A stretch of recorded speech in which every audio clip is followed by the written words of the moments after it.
이 시간에는 이 말씀을 통해 누리는 창조 신앙이라고 하는 제목을 가지고요. 이 태초에라고 하는 우리가 지금 말씀 하가하고 있는 말씀 암송하고 있는 창세기 1장 1절의 첫 단어, 성경의 첫 단어이죠. 이 태초에라고 하는 이 단어가 히브리어로 베레쉬트입니다. 그런데 이 베레쉬트 하나님이 첫 단어로 주신 이 베레쉬트 안에는 창조, 구원, 그리스도의 십자가, 하나님의 나라에 대한 모든 기독교 신앙이 놀라울 정도로 하나님께서 그 안에 담아 두셨습니다. 그래서 우리가 이 말씀을 암송할 때 이것을 알고 암송하는 것과 또 모르고 암송하는 것은 또 전혀 어, 다른 차원이기 때문에 우리 함께 좀 살펴보기를 원합니다. 자, 이 베레시트라고 하는 단어입니다. 히브리어는 여기 오른쪽에서 왼쪽으로 읽어갑니다. 우리는 왼쪽에서 오른쪽으로 이렇게 읽지만 히브리어는 이렇게 반대로 읽습니다. 그래서 이것이 베레시트, 태초에라고 하는 뜻입니다. 이 앞에 있는 이, 이 베이트라고 하는 집, 이 베이트는 집을 의미합니다. 집, 우리가 살고 있는 영어로는 하우스죠. 이걸 관계, 아, 제가 올려드린 그 동영상 강의를 보신 분들은 이 관계가 매우 중요하다라고 하는 말씀을 드렸는데요.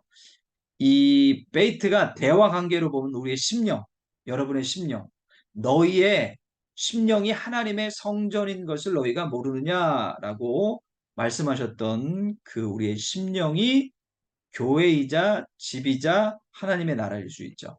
또 대타 관계로 보면 바로 이 교회, 헬라어로는 에클레시아라고 하는 이 교회가 바로 집일 수 있습니다. 그리고 하나님과의 관계로 보면 이 집은 하나님의 나라라고 말씀을 드릴 수 있죠. 그래서 하나님은요, 집을 창조하신 거예요. 이 온 우주도 하나님의 나라고 하나님의 것이고 하나님의 집이라고 하는 거죠. 그래서 여러분, 참 놀라운 사실은 이 한자에도 우주를 하나님의 집이라고 설명하고 있습니다. 왜요? 지부, 집주입니다. 이 우주도 바로 하나님의 집이다라고 하는 걸 일반 은총론적으로도 이미 하나님을 설명해 놓으신 거예요. 자, 그래서 하나님은요, 집을 세우신다, 이 창조하신다라고 하는 건 곧 질서를 세우시는 겁니다. 그래서 여러분, 죄가 여러 의미가 있지만 하나님이 말씀하시는 죄의 의미, 아담과 하와가 죄를 지었는데 어떤 죄를 지은 거예요? 하나님의 창조의 질서를 무너뜨리거나 벗어나는 것이 바로 죄악이라 하나님은 말씀하고 계시는 겁니다. 그래서 여러분, 동성애가 왜 죄냐? 성경은 이렇게 분명하게 말씀하고 계시는 거예요. 하나님의 창조의 질서. 하나님께서 나중에 우리가 같이 선포하겠지만 하나님이 말씀하시되 하나님이 사람을 창조하시되 남자와 여자를 창조하시고 하나님 말씀하셨거든요. 우리의 형상을 따라 우리의 모양대로 누구를 만들자고요? 사람을 창조하시되 남자와 여자를 창조하신 겁니다. 이 창조의 질서를 사단이 교묘하게 흐트려서 남자도 아닌 여자도 아닌 존재가 있다라고 말하는 것. 바로 그것이 동성애를 비롯한 모든 그 요즘 이슈들이 이 젠더 이슈라고 하는 이 모든 것들이 바로 뭐예요? 바로 하나님의 질서를 무너뜨리는 것이기 때문에 죄다라고 하는 겁니다. 그래서 알렙이라고 하는 히브리어 알파벳의 첫 글자 대신에 이 베이트라고 하는 두 번째 알파벳이 쓰인 의미가 바로 여기에 있습니다. 또 보겠습니다. 이 빠르, 이게 아들이라고 하는 뜻입니다. 빠르는 아들, 상속자이고요. 집의 머리. 이 두 번째 글씨인 로시가 머리, 사람의 머리, 옆모습을 보고 상용화해서 문자로 만든 것이 이 로시라고 하는 머리입니다. 그래서 이걸 합치면 빠른데 아들, 상속자, 집의 머리, 교회의 아까 대타관계로 교회라고 했잖아요. 집이 교회 머리 되시는 분이 누구예요? 상속자이신 그분이 누구예요? 하나님의 아들. 모든 이들을 미리 정하신 그들을 그 아들을 본받게 하기 위하여 형제들 가운데 맏아들이 되게 하시기 위하여 세우신 그분. 육신의 혈통으로는 다윗에게 후손으로서 나셨고 성결의 영으로는 죽은 자들 가운데 부활하사 능력으로 하나님의 아들로 선포되신 그분. 바로 아, 빠르 예수 그리스도죠. 그래서 창조의 주체입니다. 아들을 통해 집을 세우신 거예요. 요한복음 1장 3절 하반부에 보면 지은 것이 하나도 그가 없이는 된 것이 없다. 그래서 여러분 창조는요. 성부 하나님이 계획을 하시고 성자 예수님이 완성하시고 그것을 운행하시는 분이 누구예요? 지금도 성령 하나님이 운행하고 계시죠. 그래서 이 빠르 혹은 벤 혹은 바르라고도 하는데 디메오 그러면 성경에 나와 있잖아요. 소경이었던 사람 디메오의 아들이라고 하는 뜻입니다. 바요나 시몬이라고 하면 시몬의 아버지가 요나인데 요나의 아들 시몬. 돌로메 그러면 바돌로메 그러면 돌로메라고 하는 사람의 아들이라고 하는 뜻이 바로 이렇게 성경에 기록되어 있는 아들에 대한 설명입니다. 그러니까 집을 창조하셨는데 그 집을 누구를 통하여? 그의 아들을 통하여 세우셨다라고 하는 겁니다. 그래서 하나님은 계획하시고 아들이신 성자 예수님은 창조 만드시고 성령 하나님은 운행하신다라고 이야기합니다. 이걸 구원 역사에서도요. 하나님은 구원을 계획하시고 아들이신 예수 그리스도가 십자가를 지심으로 말미암아 그 구원이 완성되어지고 확증되어지고 그 구원을 누리고 섭리하시는 분이 누구예요? 성령 하나님이시다라고 하는 거죠. 또 이 빠라라고 하는 뜻이 있습니다. 빠라. 이 빠라는 만들다, 창조하다, 질서를 세우다 라고 하는 뜻입니다. 하나님이 집을 세우셨는데 아들을 통하여 그 집을 세우셨고 뭐 하셨다라고 하는 거예요? 질서를 세우셨다는 거예요. 이 배열을 지금 설명드리는 것을 여러분 여러 번 반복해서 한번 다시 들어보세요. 자, 하나님께서 아들과 함께 전 우주를 창조하신 것을 이야기하고 있습니다. 만물이 요한복음 1장 3절 상반절에 만물이 그로 말미암아 지은 바 되었다 라고 선언하고 계시죠. 신앙 고백하지 않을 수밖에 없는 정말 신앙 고백할 수밖에 없는 배열을 하나님이 이 베레시트 하나 둘 셋 넷 다섯 여섯 글자 안에 다 포함해 놓으신 거예요. 이걸 일부러 이렇게 만들 수도 없고요. 누가 만들어낼 수도 없어요. 하나님이 하나님의 단어 태초에라고 하는 히브리어 여섯 글자로 되어져 있는 우리는 세 글자이지만 이 태초에라고 하는 베레시트 안에 이런 기가 막힌 하나님의 섭리와 계획과 하나님의 위대하심을 창조의 여정을 이렇게 밝혀 놓으시는 거예요. 또요 여기 베리이트 앞에 있는 두 글자 뒤에 있는 두 글자가 합쳐지면 베리이트입니다. 이게 여러분 자르다 언약 하나님이 계약을 맺어 주셨다라고 하는 겁니다. 그래서 교회의 머리이신 집이죠 앞에 있는 글자가 로시가 머리죠. 교회의 머리이신 하나님이 요 두 번째 글자가 이 점처럼 생겨 있는 이 콤마처럼 생겨져 있는 게 바로 야드라고 해가지고 하나님 여호와라고 하는 단어에 나와 있는 그 단어이고 이 타부라고 하는 히브리어 마지막 글자인 이것이 바로 십자가 그 뜻은 십자가를 의미합니다. 그래서 베리트는 뭐냐면 교회의 머리이신 아들이신 예수 그리스도가 십자가에 뭐 하실 것을 저와 여러분을 위하여 못 박히실 것을 베레시트라고 하는 태초의 창조라고 하는 이 창조의 역사에 이미 뭐 하셨다는 거예요? 계획해 놓으셨다라고 하는 걸 우리에게 지금 말씀하고 있습니다. 그래서 창세기 15장 17절의 말씀에 보면 아브람과 언약을 맺으시잖아요. 그때 고기 사이로 뭐 하는 것? 고기 이것들을 다 조각조각 내게 하시고 각을 뜨게 하시고 그 사이로 불이 지나가게 하시죠. 그래서 이 창조의 단어 안에는 그리스도의 대속의 죽음까지도 포함하고 계시다는 거예요. 이건 누구이시기 때문에 가능해요? 우리 하나님이시기 때문에 가능하다라고 하는 거예요. 하나님은 영원하신 하나님이기 때문에 과거도 현재도 미래도 아닌 항상 오늘을 살아가고 계시는 현재의 하나님. 아브라함의 하나님이 이삭의 하나님이 되시는 이유, 그 이삭의 하나님이 야곱의 하나님이 되시는 이유, 그리고 다윗과 그리고 모든 사도와 그리고 저와 여러분의 하나님이 되시는 이유가 바로 우리 하나님이 영원한 현재 하나님, 영원한 하나님이시기 때문이라고 하는 거죠. 그래서 이 언약은 여러분 누군가의 희생, 누군가의 피가 없으면 절대로 이루어지지 않아요. 그래서 첫 단어에 하나님께서 이 베레시트라고 하는 단어 아래 뭘 보여주세요? 예수님의 십자가를 보여주고 계십니다. 여러분이 태초에 하나님이 천지를 창조하시느니라 라고 하는 그 태초회를 지금 어제 200번 오늘 100번을 선포하고 계시는데요. 그 단어 아래 하나님께서 뭐 하셨다고요?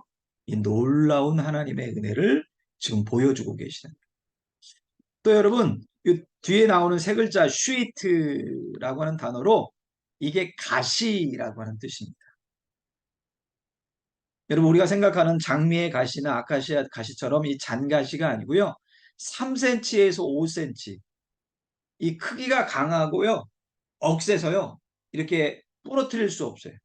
그래서 지금 우리로 말하면 벤치 같은 걸로 하지 않으면 절대로 부러지지 않은 마치 철가시와 같은 철조망에 달려있는 전쟁을 수행할 때 혹은 군부대에 있는 그것보다도 더 강력하다라고 볼 수 있는 가시가 바로 이 가시예요. 이 슈이트. 십자가에서 우리 예수님이 뭐 받으실 것을 심판을 받으실 것을 예정하시는 단어가 이 슈이트입니다. 가시의 찔림은 나무에 달린 그런데 게다가 이 가시에 찔린다? 여러분 이것은 저주 중에 저주라고 하는. 그래서 예수님께서 가시 면류관을 씌우잖아요, 여러분. 이 면류관을 이렇게 만든 게 아니에요. 딱 잘라다가 칼이나 가위로 잘라다가 예수님의 머리에 장갑을 씌우고 그냥 끼고 딱 눌러버리는. 모든 저주를 뒤집어 씌운다라고 하는 의미가 바로 예수님이 우리를 위하여 쓰신 가시 면류관을 의미합니다. 이 쉰이라고 하는 이 꼭, 이 모자 같기도 하고, 왕이 쓰는 면류관 같기도 하고, 이게 원래는 우리의 이빨, 이 치아를 의미합니다. 아래, 이, 윗니. 그래서 신. 점이 오른쪽에 찍히느냐, 왼쪽에 찍히느냐에 따라 신이 되는데, 이 신은 심판의 기능이 있고요. 또 하나는 면류관. 누군가가 나를 위하여 죽으심으로 말미암아 십자가를 지신 예수 그리스도를 온전히 믿고 따르기만 하면 뭐 할 수 있다라고 하는 것, 살 수 있다라고 하는 그 하나님의 놀라운 구속의 대속의 은혜를 이 베레시트라고 하는 단어, 특별히 슈이트라고 하는 단어로 설명하고 계시죠. 또 여기 아까 틀을 뺀 쉬는 선물, 은혜, 그레이스예요. 히브리어로 말하면 한나가 은혜, 하나님의 은혜를 상징하고 뜻하는 이 단어이거든요. 근데 이 쉬도 선물, 어떤 선물? 유용한 기증품. 여러분 뇌물과 선물이 다른 이유 아시죠? 대가 없이, 우리의 공로 없이, 우리의 어떠한 작용 없이 오직 하나님이 선물로 우리에게 대속의 은혜로 예수 그리스도를 통하여 무엇을 주셨다? 영생을 하나님의 백성 자녀가 되는 선물을 주셨다는 거예요. 예수님께서 십자가의 저주를 받으시는데 우리에게는 구원 선물이 되게 하셨다는 뜻입니다. 자, 로시라고 하는 것이 있습니다.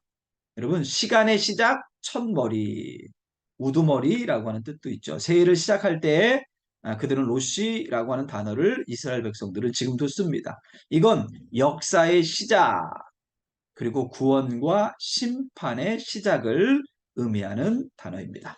또 라하슈이, 이 페이트와 타부를 뺀 이 네 글자로 라하슈인데요. 이게 나의 시작, 나의 머리. 나의 머리는 아들이신 예수 그리스도라고 하는 의미입니다. 교회 머리가 예수 그리스도이기도 하지만 공동체의 고백이죠. 예수님만이 여러분의 주. 주는 그리스도시요 살아계신 하나님의 아들이시며 나의 주인이 되십니다. 라고 하는 고백을 하도록, 신앙 고백을 하도록 하나님이 이렇게 배열해 놓으셨다는 거예요. 창조의 시작이 나의 시작임을, 여러분 각자의 시작임을, 그래서 그 말씀을 암송하고 그 말씀과 동행하고 동거하고 동역하는 것이 바로 예수님을 고백하고 예수님을 나의 주인으로 내 것을 내려놓고 자기를 비우는 작업이 십자가를 지는 것과 같이, 여러분 1장 1절 얼마나 쉬워요. 여러분 이미 알고 있는 말씀이잖아요. 이미 암송하고 있는, 새겨져 있는 말씀이잖아요. 그런데 당장 내일 여러분 2절만 해도요 쉽지 않아요. 땅이 혼돈하고 공허하며 흑암이 깊음 위에 있고 하나님의 영은 수면 위에 운행하신다. 벌써 어 1장 1절과 2절은 뭐 그 길이만 해도 2배, 3배 차이가 나고요. 암송하려고 하면 쉽지 않아요. 그런데 이것이 이제 쌓이면 계속해서 쌓여가요. 그런데 그 좁은 문, 좁은 길을 누구? 나의 주인이신, 나를 위하여 십자가를 지신 주님과 함께 그 길, 좁은 문, 좁은 길을 걸어가는 것입니다. 요한일서 1장 1절은 태초에 이 페로시라고 되어 있고요. 이게 헬라어로는 아르케입니다. 창조 이전에 이미 구원을 계획하고 계시다라고 하는 뜻입니다. 자, 레쉬이트 이 5글자로 되어 있는데요. 시작하다, 현재 진행형이에요. 첫 열매라고 하는 뜻도 있습니다. 하나님의 여정이 시작되어 계속되고 있다라고 하는 것. 항상 현재란 하나님의 은혜, 그 은혜가 여러분 태초부터 지금까지 여러분에게 유효하다는 것. 누구로 말미암아? 예수 그리스도로 말미암아. 그래서 창조 사역은요 급진적이고 순식간이에요. 하나님 말씀하시면 빛이 있으라 하시면 그 순간에 있는 거예요. 근데 여러분 조성이라고 하는 게 있어요. 이건 점진적이고 얼마나 걸리는지는 하나님만 아시는데 지금도 하나님이 뭐 하고 계세요? 뭔가를 조성해 가고 계시죠. 그렇게 아시면 되겠고요. 잠자는 자의 첫 열매가 되어 주시고 우리의 구원의 첫 열매가 되어 주신 예수 그리스도로 말미암아 이 구원은 뭐 하다는 거예요? 계속 유효하다. 여러분 말씀을 선포함이 하나님의 나라를 선포하는 것이고요. 예수 그리스도를 찬양하는 것임을 믿으시기를 주님의 이름으로 축원을 드립니다. 자, 베리트, 아까 베리트는 언약이라고 했고요. 요 세 글자 베리트는 나무라고 하는 뜻이 있습니다. 근데 어떤 나무? 생명나무. 에셀이라고 하는 것도 생명나무를 뜻합니다. 그런데 이 나무는 좀 특이해요. 죽어야 사는 나무예요. 여러분 죽어야 사는 나무 하면 어떤 나무? 나무에 걸리는 자마다 달리는 자마다 더 저주를 받는 건데 아들이 대신 죽은 나무 십자가가 되어야 십자가에 달려야 그 십자가를 통하여 십자가를 통과하는 예수 그리스도를 마음으로 믿어 입으로 시인하고 예수 그리스도와 함께 자신 목에 십자가를 지고 자기를 부인하고 좁은 문 좁은 길 그 예수님과 함께 동행하는 동거하는 동역하는 모든 사람들은 뭐가 된다라고 하는 것? 생명나무가 된다라고 하는 것을 의미합니다. 그래서 예수님이 친히 말씀하신 한 알의 밀알이 땅에 떨어져 죽으면 많은 열매를 맺지만 죽지 않으면 아무것도 맺을 수 없는 것처럼 여러분 암송의 길도 마찬가지예요. 자기를 쳐서 복종하지 않으면. 근데 자기를 누가 쳐요? 여러분 남을 치는 건 쉽지만 자기를 치는 건 얼마나 여러분 우리가 두려워해요. 얼마나 무서워해요. 그런데 여러분 자기를 쳐서 복종하면 내가 하나님 말씀 앞에 죽어지면 여러분 그 길을 따라갈 수 있는 줄 믿습니다. 이제 내가 그리스도와 함께 십자가에 못 박혔으니 이제는 내가 사는 것이 아니요 오직 내 안에 계신 그리스도와 함께 사는 것이라. 그리스도와 함께하면, 말씀과 함께하면 여러분을 죽일 수 있습니다. 나를 죽일 수 있습니다. 나를 쳐서 복종할 수 있습니다. 나를 부인할 수 있습니다. 나를 부인하는 건 나는 아무것도 아니야! 라고 선언하는 것이 아니라 내 몫의 십자가를 지는 것입니다. 여러분, 이 창조의 이 신앙 아래 모든 것을 담아 두셨습니다. 이렇게 짧게 살펴봤지만 이 베르시트라고 하는 이 단어 아래 하나님이 이렇게 기가 막히신 하나님의 섭리, 우리를 향하신 하나님의 은혜, 사랑을 담아 두셨습니다. 여러분, 여러분은 지금 하나님의 나라를, 하나님의 말씀을 선포함으로 하나님께는 영광이요, 함께하는 이들에게는 축복과 평화의 통로요, 그리고 함께하는 모든 이들에게는 기쁨이 되는 하나님의 말씀에 순복하는 거룩한 길을 걸어가고 있습니다. 포기하지 마십시오.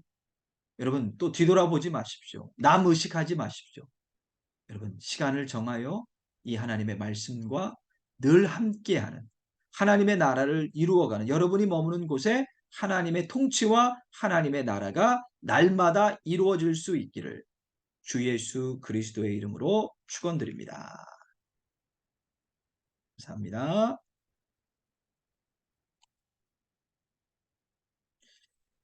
여기서 마치도록 하겠습니다. 감사합니다.